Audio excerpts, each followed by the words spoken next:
Hadirat yang dirahmati Allah Subhanahu wa taala. Pertanyaan, kapan Lailatul Qadar? Kapan Lailatul Qadar?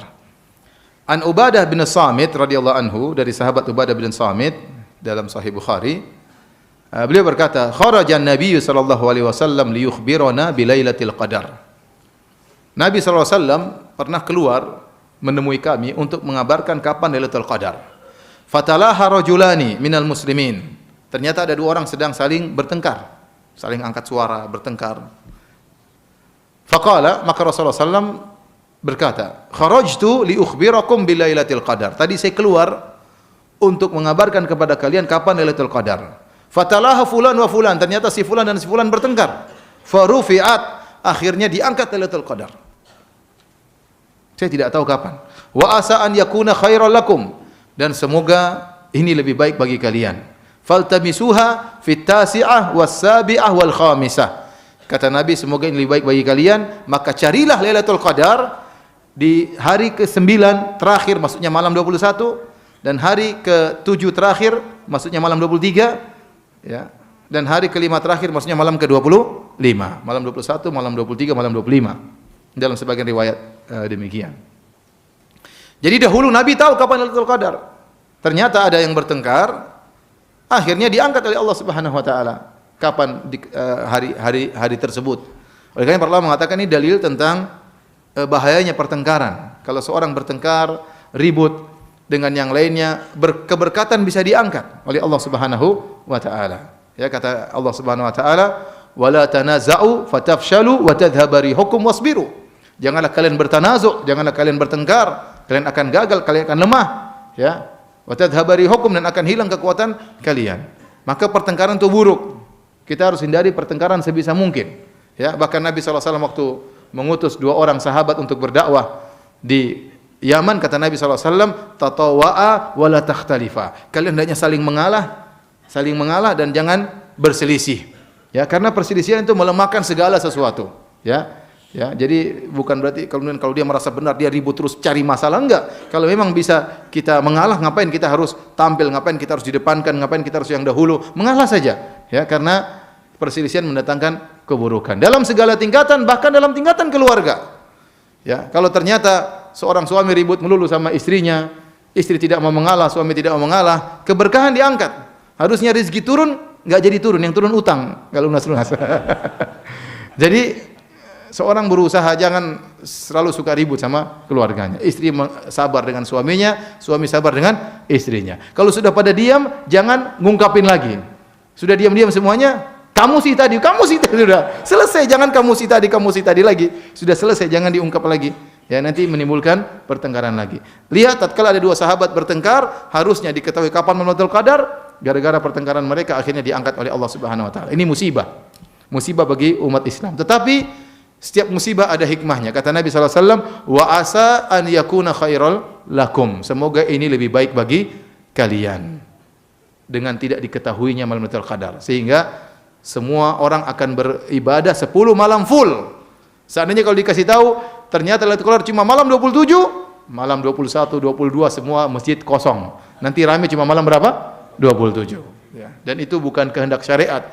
Karena Ramadan yang mulia bukan cuma Lailatul Qadar saja. Semua malam apa? Mulia. Ya, maka dengan diangkatnya kapan malam tersebut, semoga ada hikmahnya, dan kata Nabi, "Wa asa an yakuna khairal lakum." Bisa jadi lebih baik bagi kalian. Taib. Kemudian setelah itu kata Nabi, "Faltamisuha," carilah di malam 21, malam 23, malam 25. Sebagian orang memahami bahwasanya Lailatul Qadar sudah tidak ada lagi. Ini disebutkan oleh para ulama, ada sekelompok manusia yang menganggap Lailatul Qadar sudah diangkat berdasarkan hadis ini. Padahal maksudnya diangkat itu diangkat penentuannya kapannya, paham? Kapan pastinya? Ya, tidak diketahui, tapi tetap ada. Makanya di akhir hadis kata Rasulullah SAW, carilah. Saya tadi juga baru nonton di YouTube sebagian kelompok juga di tanah air kita yang lumayan pengikutnya banyak. Ya, pimpinannya berkata bahwasanya Lailatul Qadar sudah tidak ada lagi. Lailatul Qadar itu maksudnya apa? Inna anzalnahu fi lailatul qadar. Kami turunkan Al-Qur'an di malam Lailatul Qadar. Al-Qur'an sudah turun, ya sudah enggak ada lagi Lailatul Qadar. Enggak ada Lailatul Qadar. Apa sekarang Al-Qur'an masih turun? Enggak, katanya. Berarti Lailatul Qadar sudah enggak. Lailatul Qadar cuma sekali sepanjang masa, cuma sekali. Kapan? Waktu Al-Qur'an apa? turun, katanya begitu. Sudah tidak ada Lailatul Qadar lagi.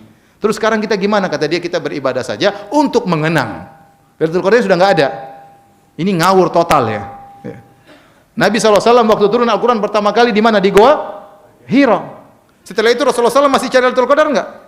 Masih cari terus, meskipun sekali turun Al-Quran turun ya pertama kali Lailatul Qadar, yaitu di malam waktu Nabi di Goa Hira. Setelah itu Nabi SAW, apakah Al-Quran turun secara bertahap setiap Lailatul Qadar? Jawabannya tidak. Setiap ada kejadian turun Al-Quran, setiap ada kejadian turun apa? Al-Quran. Dan Nabi seumur hidupnya selalu mencari Lailatul Qadar. Dan para sahabat setelah wafatnya Nabi juga mencari Lailatul Qadar. Kemudian datang sekarang orang bahlul bilang Lailatul Qadar sudah enggak ada. Ini bahaya, menafsirkan ayat dengan otaknya sendiri. Saya kasih lihat orang tersebut. Bahasa Arab tidak tahu. Pemimpin suatu kelompok bahasa Arab tidak tahu, kemudian baca ayat salah-salah, padahal ayatnya masyhur. Kemudian berani menafsirkan dengan demikian menyelisih pemahaman umat Islam secara keseluruhan ya. Saya ingin sebut namanya tapi nanti kena undang-undang apa? Pencemaran. Jadi enggak usah lah. Baik, cuma saya ingatkan bahwa Lailatul Qadar ada ya. Jangan dengarkan perkataan orang bahlul tersebut. Baik, hadirin dan hadirat yang dirahmati oleh Allah Subhanahu wa taala. Nah, kalau begitu kapan Lailatul Qadar? Kapan Lailatul Qadar? Maka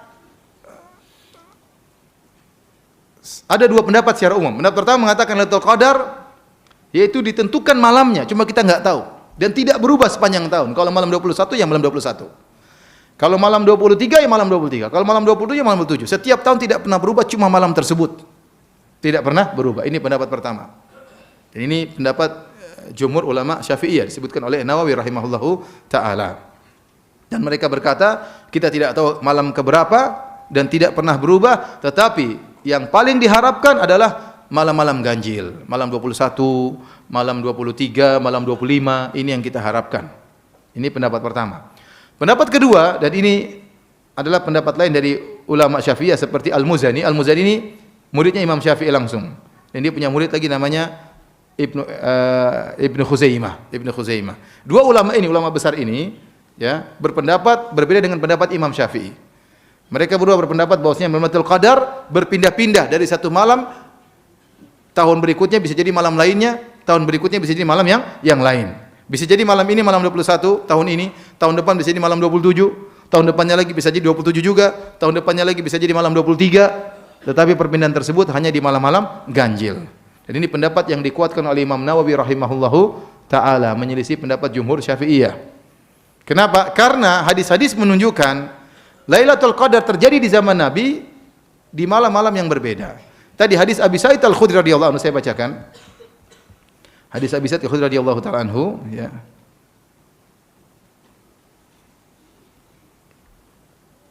Kata Nabi sallallahu alaihi wasallam, "Wa qad uritu hadhihi lailata thumma unsituha."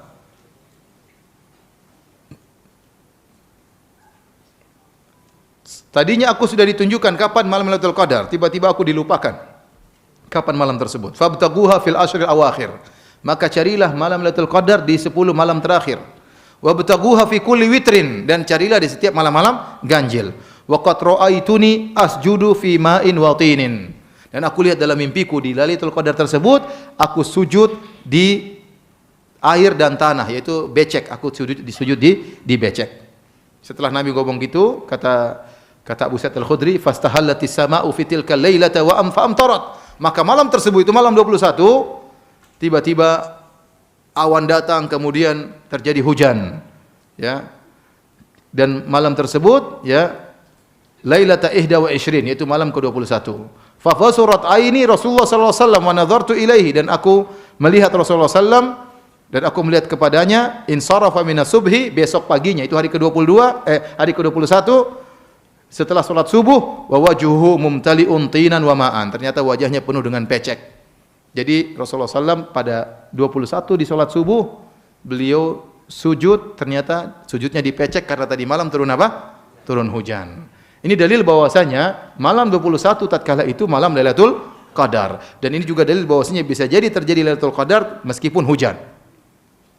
Jangan tidur malam ganjil, hujan enak tidur. Bisa jadi itu Lailatul Qadar. Di zaman Nabi pernah terjadi Lailatul Qadar, terjadi apa? Hujan. Terjadi hujan, ya.